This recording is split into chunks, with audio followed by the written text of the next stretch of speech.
Hi everyone and welcome to Kayla's meshmixer tutorials. Today I'm going to be showing you the stamp as well as the extrude tool.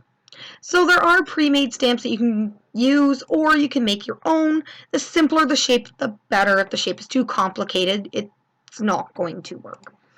To make a stamp, you pull out a plane. The plane is the best tool to use in order to make this. You can make it on any other flat surface, but it won't get the same type of effect. Another great thing to know is the more triangles on your thing, the better. So you can show the wireframe. This is how many triangles are going to show up on a plane, which is a really good amount for making a stamp. The less things, the less detail you're going to be able to get on your stamp. So I'm just going to turn off the wireframe. So for this, I think I'm just going to make the letter C go with this.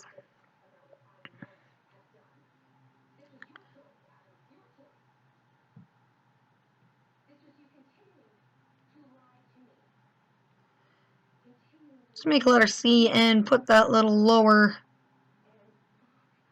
insignia on the bottom.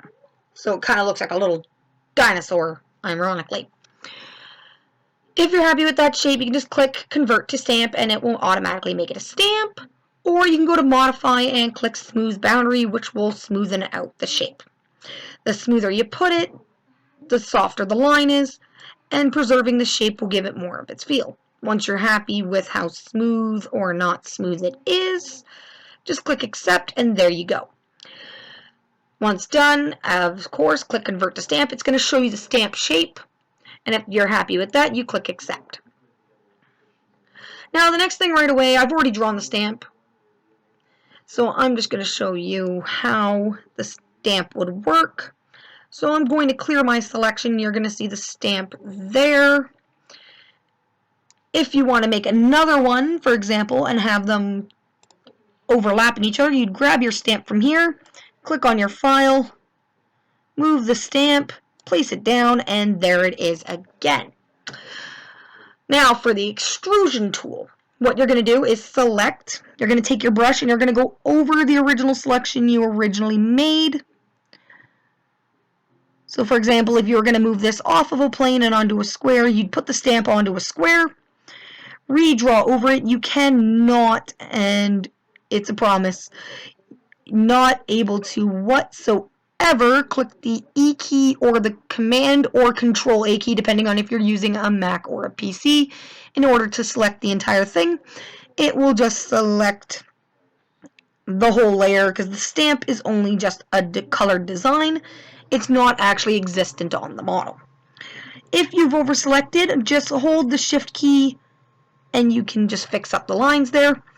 Note, the program does understand where the color is changed while you're coloring, so if you just rub it over, it will automatically fix it and not take away too much. Once you're happy with that, just go to Edit and click Extrude, or just click the D key on your keyboard.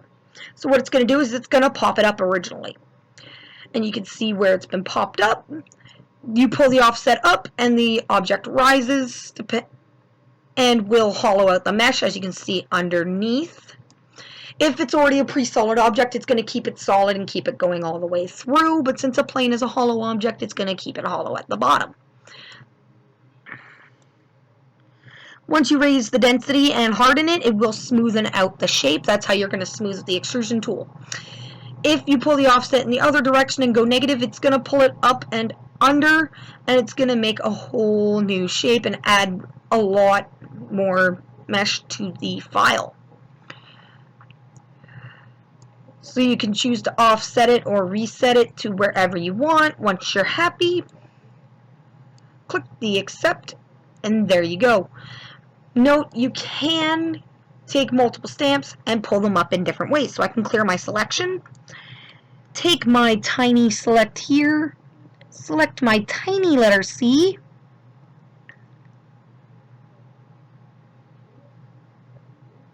Dragon Dude,